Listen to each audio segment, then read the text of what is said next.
0500 hours. Malacca Strait, the narrowest point of the shipping lane. A thick gray fog sits heavy on the water, obscuring the distant jagged coastline of Sumatra. The container ship Titan, massive and sluggish, cuts a path through the dark water. Her deck is stacked high with steel containers, each holding millions of dollars in raw silicon wafers and advanced processors. The bridge is dim, lit only by the green glow of radar screens and navigation consoles. A skeleton crew monitors the instruments, sipping lukewarm coffee as the rhythmic thrum of the massive diesel engine vibrates through the floorboards. It is the busiest shipping lane in the world, yet right now, the water feels completely abandoned. The humidity is oppressive, clinging to the windows in thick droplets. The radar operator leans forward, squinting at the orange sweep of the screen. A cluster of small, fast-moving blips appears off the starboard bow, emerging from the clutter of the coastline. They are not fishing boats. They move in a tight V formation, closing the distance at aggressive speed. The watch officer grabs his binoculars and steps out onto the wing of the bridge. He stares into the mist. 3 sharp prows cut through the fog, throwing up white spray. They are fast attack crafts, painted matte gray, bristling with heavy machine guns. The radio crackles with a harsh, unintelligible command, but the intent is clear. A heavy-caliber tracer round streaks across the water. It slams into the Titan's bow, punching a jagged hole in the steel plating. The sound is a deafening metallic crunch that shakes the bridge crew. The attack crafts split their formation. 2 flank the massive cargo ship while the lead vessel throttles up, roaring alongside the Titan's hull. Grappling hooks launch from the small boat, their steel claws biting hard into the railing of the lower deck. The attack boat slams against the merchant vessel's side, grinding metal against metal. Masked gunmen swarm up the ropes, moving with practiced, lethal efficiency. On the bridge, the captain slams the general alarm. The klaxon screams, waking the off-duty crew.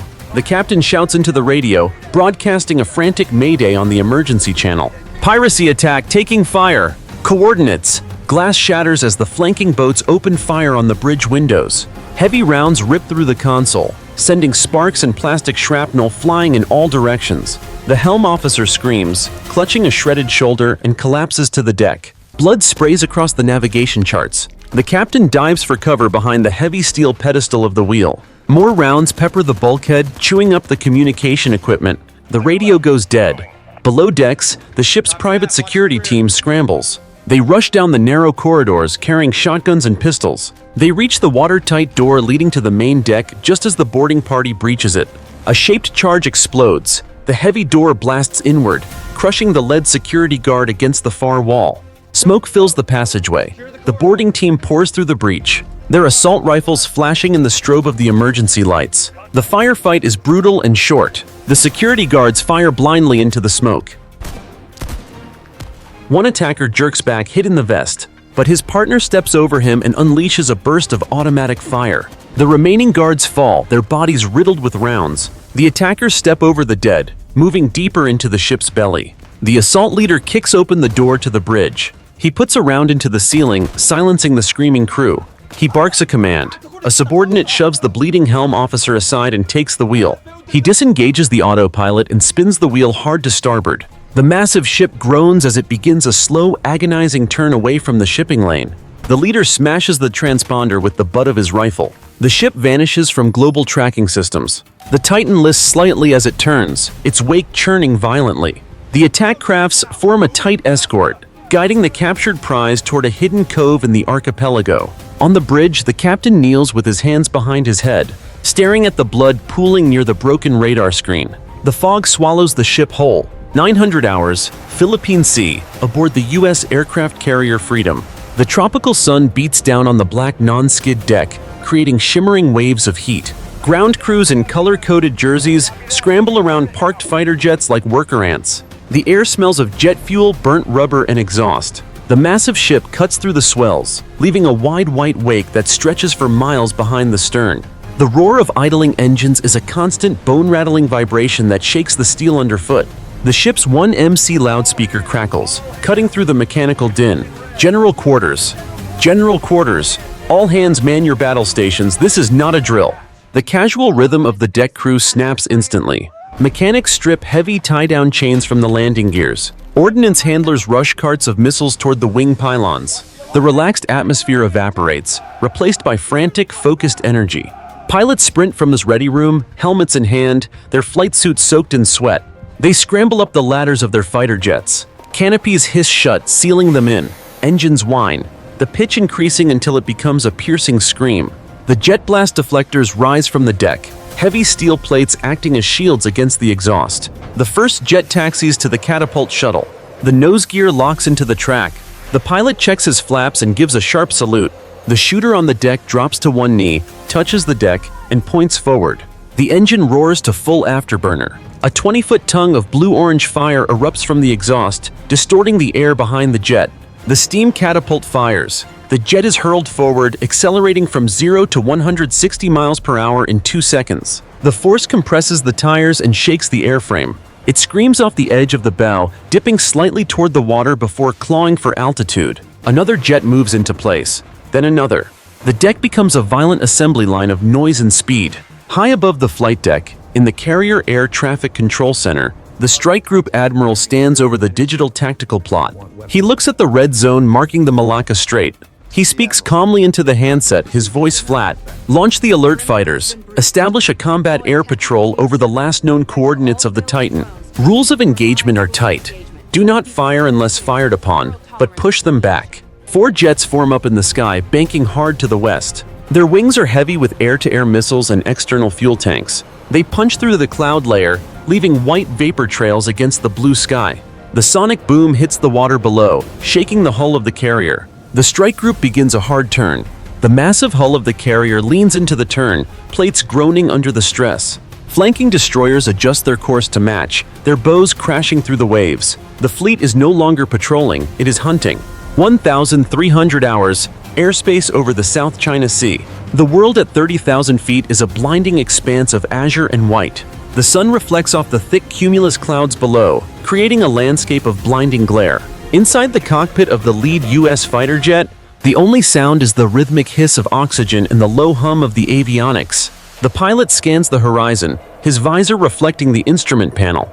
The formation of 4 jets hangs suspended in the thin air, their gray skins blending perfectly with the haze. Below them, the ocean is a motionless sheet of dark blue steel. The patrol is routine, a grid search for the missing Titan. The silence breaks. A harsh digital warble fills the pilot's headset. The radar warning receiver lights up red. A strobe flashes on the display. It is not a search radar, it is a lock-on. The pilot snaps his head to the left. High above, diving out of the blinding sun, 2 dark silhouettes tear through the sky. They drop like stones, closing the distance at supersonic speed. White smoke erupts from the wing of the lead enemy jet. A missile streaks downward, a pencil-thin line of death tracking the US wingman. Brake right! Brake right! The lead pilot screams into the mask. The formation shatters. The US jets peel away violently, dumping flares. The magnesium decoys burn white-hot, creating a flower of smoke and heat behind them. The enemy missile ignores the decoys. It slams into the engine nozzle of the trailing US fighter. The explosion shreds the tail section. Titanium and composite skin rip away like wet paper. The jet violently pitches nose down, tumbling out of control. Fire engulfs the rear fuselage. The canopy blows off. The ejection seat rockets out, a small dark shape separating from the dying machine, just seconds before the jet disintegrates into a cloud of debris. The remaining 3 US pilots engage. They pull their sticks back hard. The G-force hits them like a physical blow, crushing their chests, forcing the air from their lungs. Their G-suits inflate, squeezing their legs to keep blood in their brains. The heavy jets scream into a vertical climb, engines roaring at full afterburner. They turn to meet the attackers. The enemy fighters overshoot their dive, leveling out to engage in a turning fight. They are agile, their thrust vectoring nozzles twisting to force their noses around. The air fills with the chaotic swirling of contrails. It is a knife fight in a phone booth. The US lead pilot reverses his turn. He strains his neck, fighting the G-lock, keeping his eyes on the bandit. The enemy jet fills his head-up display. A square reticle snaps onto the hostile exhaust. The tone goes solid. A high-pitched whine signals the lock. The US pilot squeezes the trigger. A short-range heat-seeking missile leaps off the rail. It accelerates instantly, spiraling toward the enemy. The hostile pilot banks hard, dumping flares, but the distance is too short. The missile impacts the enemy fuselage just behind the cockpit. The explosion is catastrophic. The enemy jet snaps in half. The forward section spins away, engulfed in orange flame and black smoke. The wings shear off, fluttering down like falling leaves. Fuel sprays into the slipstream, igniting instantly. The second enemy fighter realizes the odds. He rolls inverted and dives toward the cloud deck, lighting his afterburners to escape.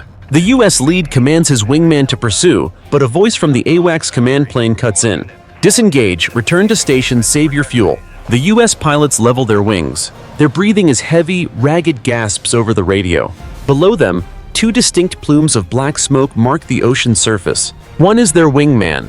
One is the enemy. The sky is empty again, but the calm is gone. 1800 hours, deep waters north of the Malacca Strait. 400 feet below the surface, the ocean is a void of crushing blackness and silence. The water pressure presses against the steel hull of the US attack submarine with 500 pounds per square inch. Inside the Combat Information Center, the air is cool and recycled. The crew moves in socks to dampen sound. The only illumination comes from the banks of monitors washing the sailors' faces in a sickly red glow. A digital waterfall of green lines cascades down the sonar screens. The submarine glides forward at 5 knots, a massive predator drifting through the dark.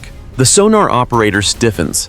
He presses his headphones tighter against his ears. He isolates a frequency. A faint metallic clank echoes through the water, miles away.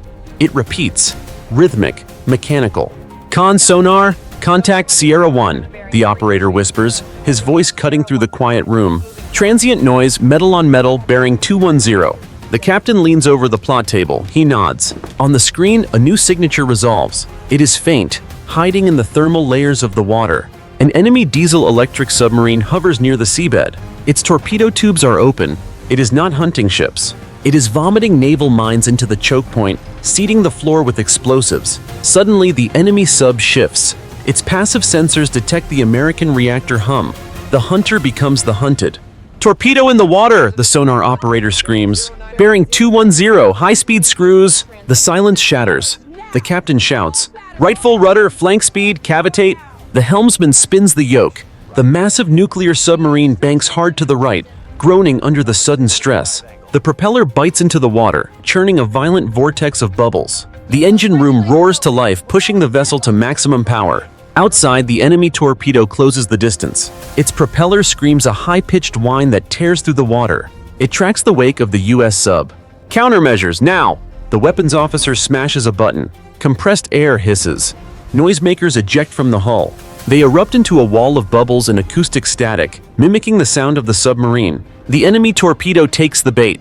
It swerves into the cloud of bubbles. A massive concussion rocks the ocean. The warhead detonates. The shockwave hammers the US submarine. The hull rings like a struck bell. Pipes rattle violently. Dust shakes loose from the overhead cables. Crew members grab railings to stay standing. The lights flicker, die, and then emergency red floods back on. Tube 1 and 2, fire! The captain roars. 2 heavy torpedoes burst from the bow tubes. They accelerate instantly, trailing guidance wires. They cut through the turbulent water, ignoring the debris from the first explosion. They are faster, smarter, and angry. The enemy sub tries to dive, blowing ballast tanks in a desperate attempt to reach the bottom. It is too slow. The first US torpedo slams into the enemy's midsection. The explosion is muffled but catastrophic. The blast warps the pressure hull. Steel plates shatter. The ocean rushes in instantly, a solid wall of water moving at the speed of a car crash. The second torpedo strikes the stern. The fuel cells ignite. A bubble of fire expands for a split second before the water crushes it. The enemy sub breaks its back. The bow and stern fold upward. It plummets into the abyss, trailing a cloud of oil and debris. The US submarine levels out. The hull stops vibrating. The ocean returns to silence save for the groan of the dying vessel sinking into the dark. 2,200 hours, the northern approaches to the Strait. The night is a wall of solid black ink. Heavy rain lashes against the reinforced glass of the bridge on the lead US destroyer. The windshield wipers beat a frantic rhythm, fighting a losing battle against the squall. Inside, the bridge is dark, illuminated only by the faint red tactical lighting. The ship pitches violently in the rough swell, the bow smashing down into troughs and throwing sheets of white spray over the gun turrets. The radar officer stares at the surface search scope. The green sweep paints a terrifying picture. 5 distinct contacts sit motionless on the horizon, blocking the shipping lane. Vampire! Vampire! Inbound missiles detected! The tactical officer shouts, his voice cracking. Bearing 090. Sea skimming profile. Impact in 30 seconds. The captain grabs the overhead rail as the ship rolls. All hands, brace for shock, weapons free! On the foredeck, the vertical launch hatches blast open. Smoke and fire erupt instantly. Interceptor missiles streak upward, turning night into blinding day. They arc over the ship, their rocket motors roaring, hunting the incoming threats. High above the waves, the interceptors meet the enemy anti-ship missiles. 3 balls of orange fire bloom in the darkness like sudden violent suns. The shockwaves flatten the rain for a split second. But one enemy missile survives. It hugs the waves, dodging the debris. Leaker! Leaker! Port side! The phalanx close-in weapon system on the destroyer's flank spins up. The 6-barrel rotary cannon screams, a terrifying mechanical chainsaw sound. A stream of tungsten tracers pours out at 4,500 rounds per minute. The wall of lead meets the incoming missile just 200 yards from the ship. The missile detonates prematurely. The blast wave hammers the side of the destroyer. Shrapnel rakes the superstructure, shredding antennas and radar dishes. The bridge windows shatter inward, showering the crew with safety glass and rain. The helmsman falls, bleeding from a cut on his forehead, but the executive officer grabs the wheel. Return fire! Main battery! Harpoons! The captain yells over the ringing in his ears. The 5-inch gun on the bow traverses. It fires. The recoil shakes the entire vessel. A spent brass casing the size of a trash can clatters onto the wet deck. The gun fires again and again. Miles away, the lead enemy frigate takes the hits. The American shells slam into the superstructure. Steel plates buckle and tear. A fire erupts in the enemy command center, white-hot magnesium burning through the hull. Simultaneously, the US destroyer launches 4 heavy anti-ship missiles. They roar off the deck rails, skimming the water. They slam into the side of the enemy vessel. The impact is absolute. The enemy frigate lifts out of the water. The keel snaps. A massive fireball engulfs the ship from bow to stern. Fuel tanks explode, sending a tower of oily black smoke into the rainy sky. The ship breaks in two, the bow pointing vertically toward the clouds before sliding backward into the deep. The remaining enemy ships scatter, firing wildly into the dark, breaking their blockade formation. The burning wreck illuminates the churning ocean, casting long dancing shadows across the water. The US destroyer pushes through the debris field, its hull scarred and scorched, but its guns still tracking targets in the gloom. 0200 hours, forward refueling point Baker, a remote coral atoll in the Philippine Sea. The moon is gone, buried behind a wall of storm clouds. The only sound is the rhythmic crashing of the surf against the razor-sharp coral reef. Inside the sandbagged fighting positions, young Marines sit motionless, their faces painted in camouflage grease. The air is thick, smelling of salt spray and wet earth. A heavy machine gun sits on a tripod, its barrel cold and oiled, pointing toward the Black Lagoon. The palm trees sway violently in the wind, masking the sound of approaching engines. A sentry on the beach perimeter stiffens. He raises his thermal binoculars. Through the green phosphorus display, the dark water comes alive. Heat signatures glow white-hot near the reef line. 6 rubber raiding craft surf the waves, their engines muffled, racing toward the sand. "Contact front!" the sentry screams. He fires a parachute flare. The magnesium rocket streaks upward, popping with a sharp crack. Harsh white light floods the beach, exposing the black-clad enemy soldiers jumping into the surf. The heavy machine gun opens up. The sound is a jackhammer that tears the night apart. Tracer rounds streak red across the sand, slamming into the water. Bullets chew up the rubber boats. 2 enemy soldiers jerk violently as rounds punch through their chest plates. They fall face down in the shallow water, the surf turning dark around them. The remaining attackers sprint for the tree line, firing assault rifles from the hip. Sand kicks up in violent spurts around the Marine positions. A mortar round whistles in. It impacts the sandbags next to the machine gun nest. The explosion is deafening. Dirt and shrapnel spray the Marines. The gunner collapses, clutching a shredded arm. The assistant gunner shoves him aside, racks the charging handle, and holds the trigger down. The barrel glows cherry red.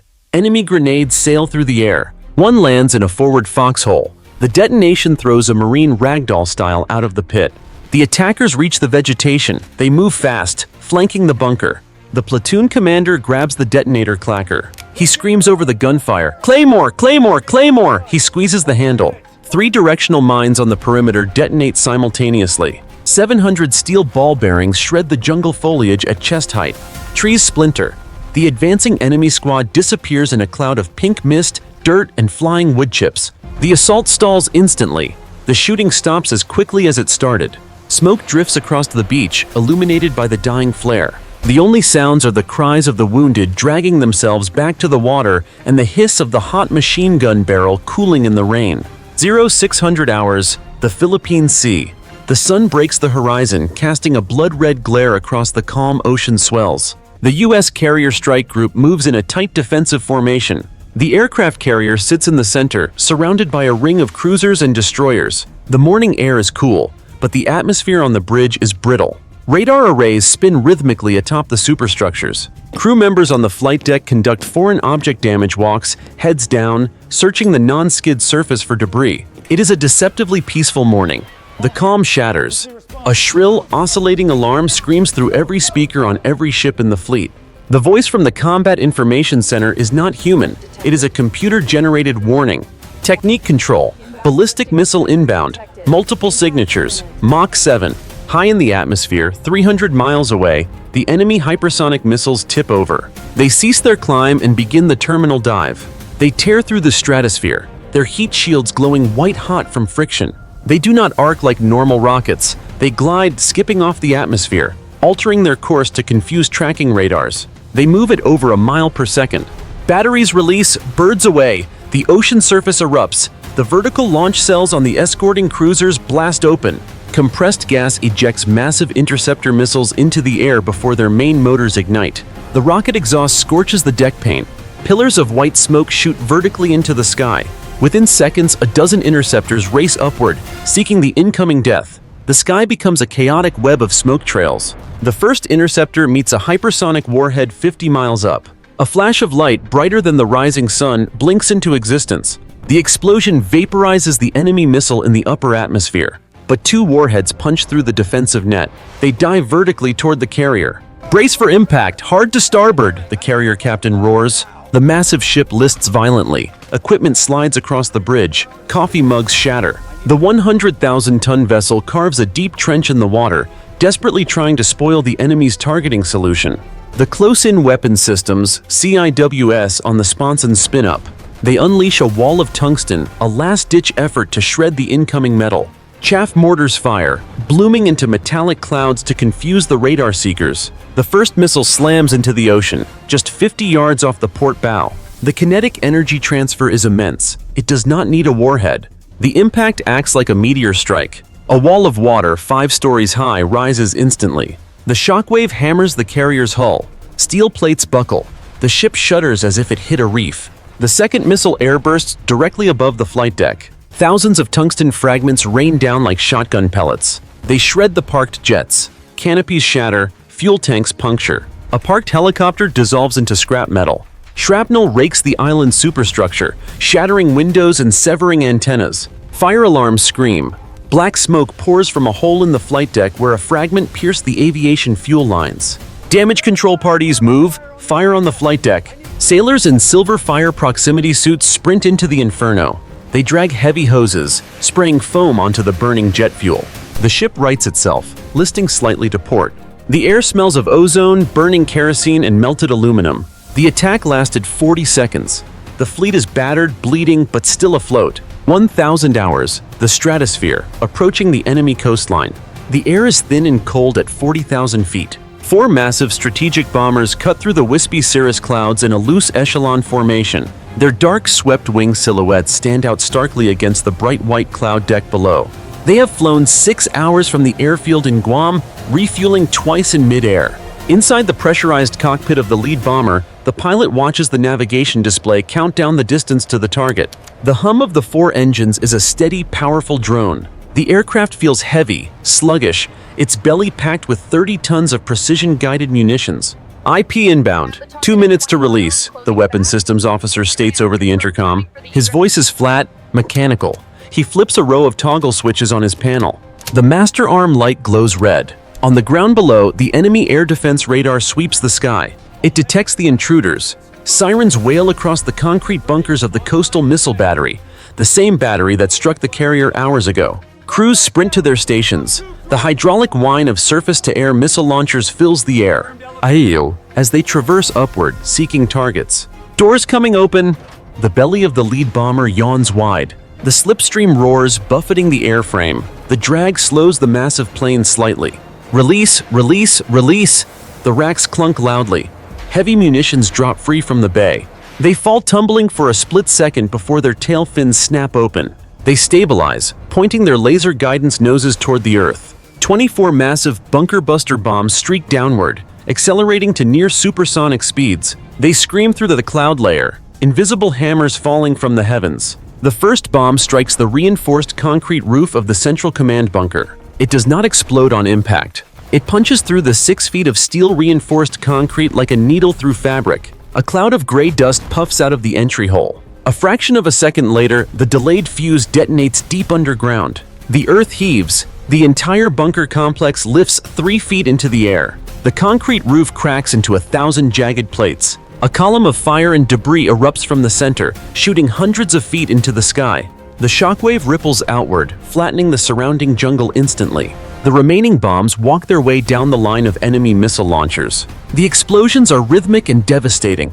Crump, crump, crump. One bomb lands directly on a fully loaded mobile launcher. The secondary explosion is blinding. The solid rocket fuel in the enemy missiles ignites all at once. The vehicle disintegrates. A wheel the size of a man spins through the air, landing hundreds of yards away. Another bomb hits the fuel storage depot. A mushroom cloud of oily black smoke billows up, choking the valley. Burning diesel sprays across the tarmac, incinerating the fleeing ground crews. High above, the bomber pilot feels the shockwaves ripple through the airframe. He banks the massive aircraft hard to the left, his job done. Target destroyed, good hits, turning for home. Below, the coastal battery is gone. In its place is a landscape of craters, twisted metal, and burning rubble. The smoke rises in a thick vertical pillar, marking the destruction for miles. The threat to the fleet is neutralized. The path for the final assault is open. 1400 hours, deck of the hijacked cargo ship Titan. The midday tropical sun turns the stacks of steel shipping containers into ovens. Heat radiates off the metal surfaces, distorting the air in shimmering waves. Enemy sentries pace the raised catwalks, their shirts soaked in sweat. They look nervous, constantly scanning the horizon where smoke from the coastal strikes still stains the sky. The ship drifts aimlessly, its engines idling with a deep subterranean rumble that vibrates the deck plates. The rhythmic thumpings of rotor blades breaks the humidity. It starts low, a vibration in the chest, then grows into a roar. The sentries shout, raising their rifles. A dark shape rises rapidly over the port rail. A US Special Operations helicopter flares hard, the nose pitching up to arrested speed. It hovers 50 feet above the cargo containers. The downwash hits the deck like a physical hammer, whipping loose ropes and blinding the guards with spray. Ropes gone! Go, go, go! Thick nylon ropes kick out the side doors. Black-clad Navy SEALs slide down, their gloved hands burning against the friction. A guard on the upper gantry raises an assault rifle. Crack! A single shot rings out from the helicopter sniper. The guard's head snaps back violently. A spray of red mist paints the white container behind him. He crumples over the railing, his rifle clattering to the deck below. The SEAL team hits the steel plates. They unhook the ropes in one fluid motion. They move like a single organism, weapons shouldered, scanning their sectors. 2 hostiles burst from a hatchway, firing blindly. The point man double taps his trigger. The suppressed rounds strike the first attacker in the chest plate. The man stumbles back, breathless.